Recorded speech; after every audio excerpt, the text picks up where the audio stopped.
wanted to thank you all for coming out tonight. It may feel like winter is not leaving, but I can assure you it is. I'm on like Sudafed and Zyrtec. My allergies are already kicking in. But wanted to thank you so much for bearing with us and for taking the time to come out and be here tonight. That's actually the core of why I'm running for lieutenant governor.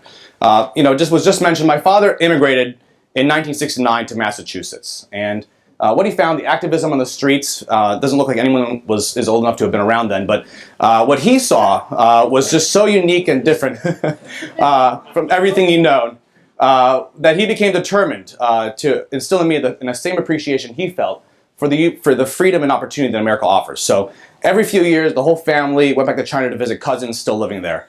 And that's where I learned my cousins didn't get to enjoy the same kind of freedom that we so often take for granted.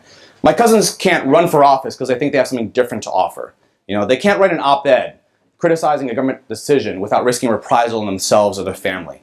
So many people across the world don't get to enjoy what we're all doing here tonight, which is participating at a grassroots level. So I wanted to thank you so much for that. My father, in addition to pushing me to, value the importance of participating in democracy, also pushed me to study and work hard. It wasn't always fun having tiger parents, but it did lead me to Stanford and Harvard and MIT, and eventually to opportunities, as was just mentioned, investing in companies right here in Massachusetts. But as much as I was investing in companies that were creating jobs and improving lives, the lessons I learned in my childhood were still with me. And in 2009, I ran for the Cambridge City Council. Since then, in the last 5 years, I've earned a reputation as one of the most progressive, productive members of the council. I've stood shoulder to shoulder with union members, fighting for fair wages and equitable treatment from some of our largest companies. I've fought to strengthen education, both by advocating for universal pre-K, for quality STEM after-school programming, and most importantly, providing internet to kids, the 30% of kids in public housing that didn't have access to the internet at home. And I've formed bridges. I held the first ever joint meeting between the Cambridge City Council and the Boston City Council in the history of Cambridge and Boston to try and find common solutions to our shared problems. But the most important thing I learned on the Cambridge City Council is what it takes to make sure that services are delivered to residents each and every day.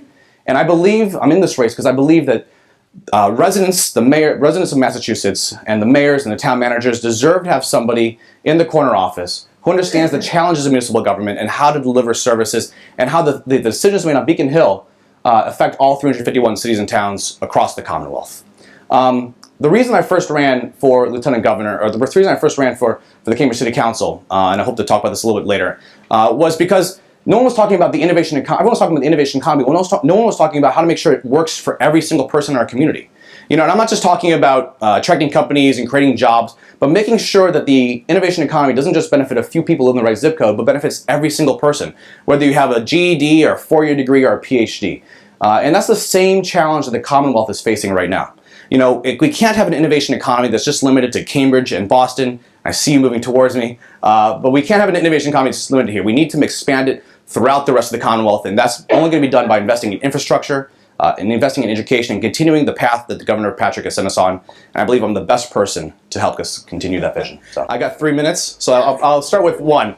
I think that I've sat in the meetings of Mass Alliance before, and I think that one thing I can definitely share with my perspective as a first-generation American is the importance of allies. And it's easy to be progressive on things which personally affect you, but it's harder to, but you can't just do it alone. Nothing in our community, I think, can be done alone.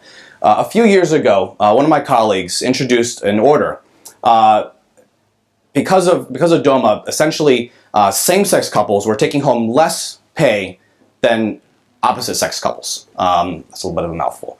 But basically, because of the tax differential, if you were an LGBT couple, you weren't taking home as much, even though because the city was paying you the same. And she introduced an order to equalize that, to make sure that everyone took home the same amount of money.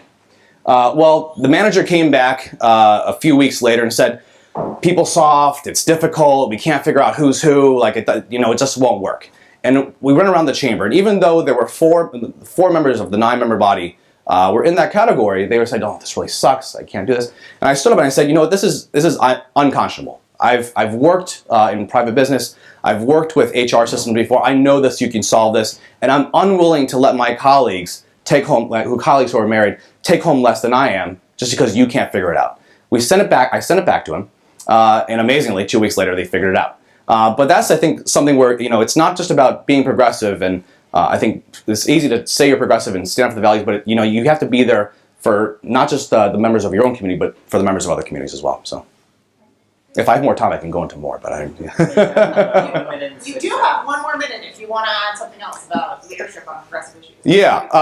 So I think that one thing I've been fighting for, which was a very difficult vote to take, was research again and again has shown that investments in pre-K has the most dramatic impact you can have on a kid's lifelong wages and earnings. And we get into this, the budget comes from the school committee to the city council, and it's kind of presented as a fait accompli, but I've been advocating for years. I've been saying we need to have universal pre-K in Cambridge. We give it to just a fraction of our students.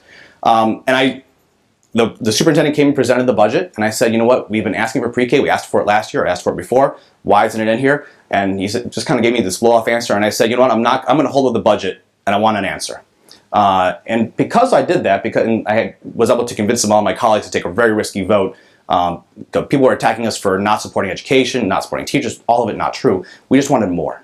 We just want to make sure that we're providing every single student in our community with the opportunities and the resources that they need to get ahead. Yes, and I've been leading it. And I actually testified at the State House in favor of divestment. This is a challenging answer. I believe, prior to joining the Cambridge City Council, the answer to your question is yes, I support it, but we have limitations at the state that are preventing the Cambridge City Council from actually divesting its own pension funds. But I am part of the Harvard group that's pressuring the university to divest Harvard's funds. The reason I'm so adamant about this is prior to joining the Cambridge City Council, I actually worked at the Department of Energy. Stephen Chu was a professor of mine when I was at Stanford, and I was in the VC arm of the DOE, which we were investing in cutting edge technology. And what was amazing to me was so much of it was coming out of Massachusetts, next generation, thinking about more renewable energies, next generation solar panels, more efficient batteries, all this great stuff. And it wasn't just MIT. It was University of Massachusetts, it was Boston University, all these colleges in Massachusetts, but Massachusetts was the epicenter of, I think, what the technology that's going to get us, reduce our carbon footprint, get us off of coal, get us off of carbon. And the reality is, when you talk about divestment, and I think this is why Massachusetts has to be the leader on this one. I think why Harvard has to be a leader, and why the city of Cambridge needs Massachusetts to allow us as Cambridge to also to lead on this issue. Because so much of that clean technology is coming out of Massachusetts, every investment that we make in a fossil fuel company is a bet against ourselves. It's a bet against our future economy. It's a bet against the ability of entrepreneurs to start companies here. And I'd rather take the money we're investing in those fossil fuel companies and invest it in the companies that are starting up, because I know that those companies are going to be successful and make much more returns in the long run. So I've been working with Harvard students to fight on that, and will continue to do so. And that's one of the things I would love to do as Lieutenant Governor, is advocate for that, because there does need to be rules change. Right now there's a rules, the cities are not allowed to do it unless there's a rule change at the state level. So, well, I supported the governor's package, advocated for it. We did do, we supported it in Cambridge, absolutely, and I think the delegation from Cambridge, I'm not positive, but I'm pretty sure we almost unanimously supported it. But I think the role the lieutenant governor should play is one in supporting the governor's agenda, and going out there and being not just the liaison and the ear for city managers and mayors and selectmen and city councils across the Commonwealth, but also being the advocate back to them. And having worked in local government, having served on the board of the National League of Cities, having been up on the policy committee for the Mass Municipal Association, I know a lot of city councils and selectmen across the Commonwealth. But the thing that is needed is not just to listen to what they have to say, but to go back and sell to them the governor's proposal and why it's in their best interest, and why it's in our collective best interest to go forward with that. I think there's a role for the lieutenant governor to play, for example, to go out there and come out with something that's even a little bit more progressive, so that the governor can kind of rein him back in. And that would be a role that I would be happy to play. I think we do need, it's just not fair that we don't have more progressive taxation in Massachusetts, and that the people who have the most aren't paying what their fair share is, so. Can I just ask this follow-up question? Yeah. Because we've had some interesting answers to this tonight. Why do you think we weren't able to accomplish that a year ago? Yeah, frankly, I think that there's a lot of members in the legislature that aren't as progressive, I think, as clearly people here are. And I think that ultimately they need to be sold on. I think I can't imagine that they don't see the benefit that this would provide. I think to people across the Commonwealth and people in their districts. But the pressures of being in elected office, and I certainly have felt this on the Cambridge City Council, are such that sometimes you get a lot of people telling you to do something that is in their best interest, but is not in the best interest of the community as a whole. And I think that you have to appeal to, and I think their better nature. I think that you need to actually take it, sell it to the people who are the ones shouting in their ears sometimes.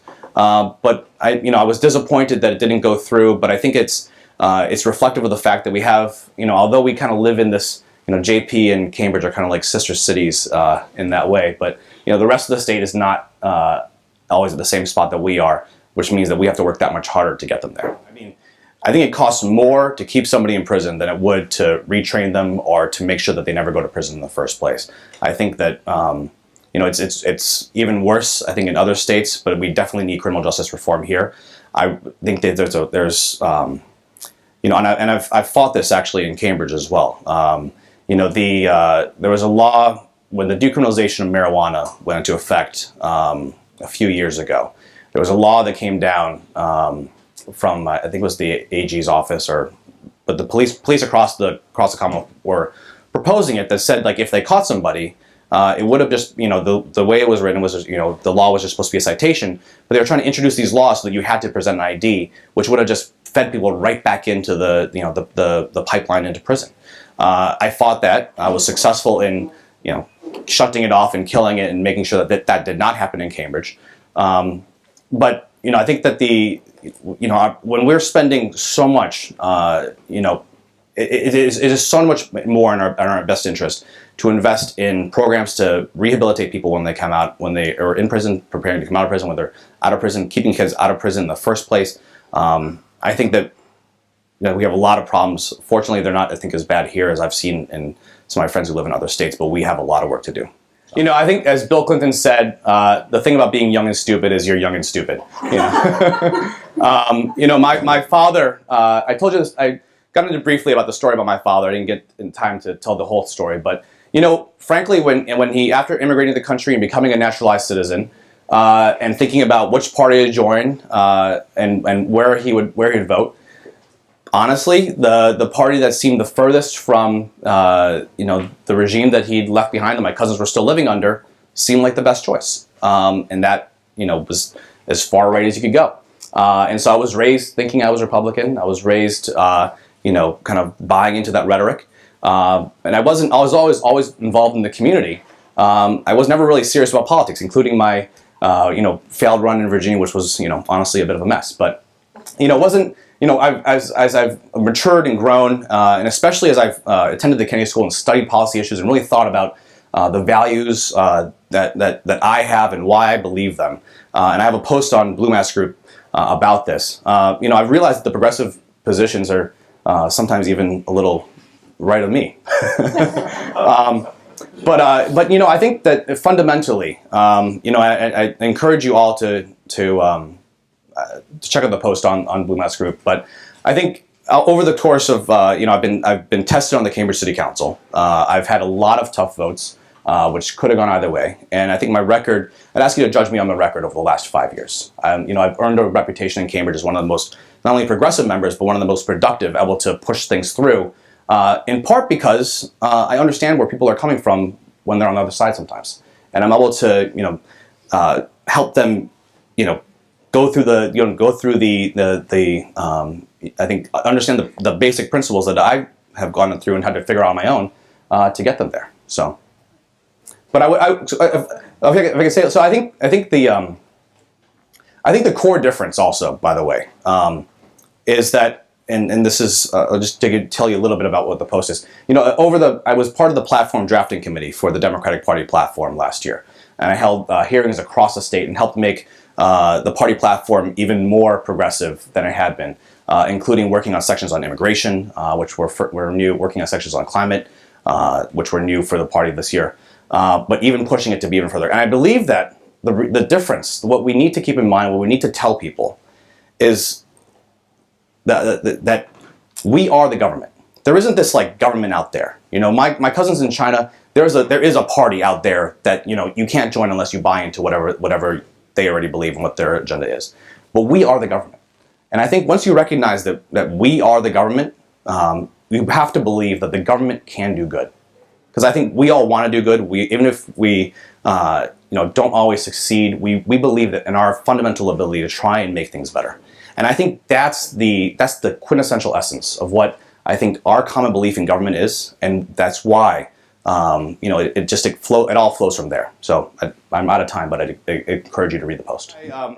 I was recently privileged to go on an Eisenhower Fellowship, and what it is it's a fellowship that sends people around the world to actually go and learn from what other countries are doing and try to bring some of that back to the United States. I went and visited. Cambridge has a sister city, very similar city called Basel, Switzerland, where it's a high-tech hub, also about 200,000 people, very similar. I think some of the things I learned on that trip are, for example, in Germany, early child. We talk about like pre-K, like 4 years old, and I want to get to 3 years old and 2 years. You know what they start when they start there? As soon as you're born. As soon as you're born, there is opportunities. And I was talking to parents, and I'm saying, we don't actually start kindergarten until this age. Saying, how is that even possible? Your kids are socializing when they're like a few months old. And I see it with my daughter right now. She's 6 months old, and we introduce her with like friends who have kids, and like she's learning so much from them. It's unbelievable. So I think for example, that's there's so much we can learn. That's one example. There's some countries in Europe that as soon as a baby's born, you're given a package that tells you like how to this basically a crib, and it's everything you need to get started. I think that there's also in Germany, I was looking at training programs, doing I think similar things where they're taking, for example, when I talk about the innovation economy, and it's not in helping everybody. What I mean with that is it's not just about whether having a PhD and having gone to MIT and being in the right zip code. It's about everybody, right? So yeah, and this is why I'm running for lieutenant governor. The challenge I've faced and the blockades I've run into on the Cambridge City Council, I want to bring what they do in Germany, which is they have, even if you're not going to college, they have technical training programs that prepare you for a career, not just a job, but a career. And our community colleges, there's a lot of kids in Cambridge that just don't feel comfortable leaving the neighborhood that they've gone. Why can't we bring the community college down to the high school and have programs there to get them prepared? Because I think there's actually with the expansion of the Affordable Care Act, there's going to be a lot of growth because all this preventative care is going to require technicians that run the machines that do the diagnostics, and you don't need a 4-year degree for that. You just need some technical preparation. But we can't. The problem is that community college is outside my district. It's outside of Cambridge, and I can't make them come and work with the high school. That's just one example of the things why I'm running for lieutenant governor. The things I've been trying to do to make sure that we're preparing every single person in our community and giving everyone the tools and the training and the access that they need to make a better life for themselves.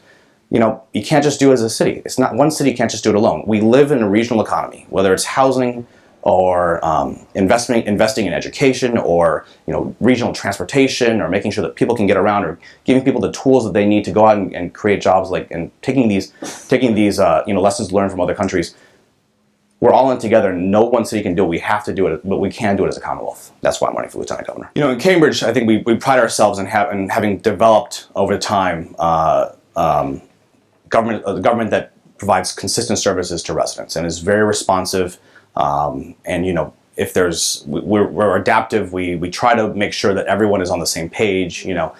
And occasionally residents will come to me with like, but there's this problem on this, and then you go and figure out, that's controlled by the state agency. Forget it. To give you a specific example, yeah. As a state employee, I was in a situation where I worked at a wonderful office, wonderful staff. Someone in central office kept obstructing our office from functioning. And when I left after 34 years, I actually got an appointment with the commissioner so that I could have an exit interview. I made everybody think that it was because I've had held my position the longest of anybody in the state, and therefore I deserved to sit with the commissioner. And he knew I was coming to say something to him, and the people that were worried about me were all buzzing around the doors. I think for my equipment. It was very entertaining. But I asked him, who controls which of your people? This is below the commissioner. Which of your regional directors? How do you control which regional director does what task? And he said, well, really, there's not any thought given to that. Well, you know what? That's why things get screwed up. There's no one tracing it all the way through, and it is lovely. I would go for any of these ideas for anybody, and I would not believe that they're really going to work unless somebody really looks at how they are being carried through. Yeah. And I want to give him a chance to respond. Yeah, okay. I wanted to be very clear about what I was talking about. I think you have it. Yeah. So I think obviously the governor, constitutionally, the lieutenant governor has to work and support the governor's agenda, right? But I think that there is a big role to play, and I'm hoping whoever the gubernatorial nominee is, I think that I would hope that they would be able to leverage, my experience in the private sector, my experience in city administration, the work I've already done, with the state through Mass Tech. Do you watch Undercover Boss? This is one of my favorite TV shows, and this is exactly what you're talking about. The companies which are always having problems are the ones where the CEO is disconnected from what's going on at the very bottom, and the companies that do the best are the ones where the CEO is in. There's the line of communication. So, for example, Costco was recently profiled. And the CEO of Costco, he flies around, he spends like half his year in stores. But he's not just going around the stores and taking a tour and like taking a picture. He goes in and he actually stocks the shelves. He checks people out as they're leaving. People don't know that he's the CEO. He's just going there and doing every single job across the company. And so people talk to him and he gets to hear what the issues are unfiltered. And I think that I'm not saying the governor should, it would be hard for the governor to go around and pretend like he's not who he is, but I think that it is important to make sure that in an organization, the most, I think, highly functional organizations are the ones where what's going on the ground and the issues that people are facing and the problems that people who are trying to deliver services to residents, the obstacles that they're running into, can get back to management so that they can solve it. And I think also the willingness on the part of management to have that ear, to listen and to solve it. I love this job. I love what I've been doing on the Cambridge City Council. I'm excited about what I can do as lieutenant governor because I love interacting with people and hearing things. I do not think I'm the smartest person in any room, even any room at all. I love everything that I've been able to do in the council. Nothing has come from me. It's all been ideas that people have brought to me, and I've been like, that's a great idea. How can we work on this together? And I think the reason why, if you talk to people, that I went from barely getting onto the council in 2009 when I was still a student to topping the ticket in 2011 and then topping the ticket in 2013 by an historic margin is because people say I'm the most responsive. They email the council and I'm the only one that emails back. They call in everybody and I'm the only one that calls back. That's just what I think is just part of being a public servant is, the fact that you respond to everybody and you answer everybody and you try to make everybody's ideas come to life because frankly, that's the whole fun is trying to solve problems and bring people's ideas to life. So, thank you so much. Thank you.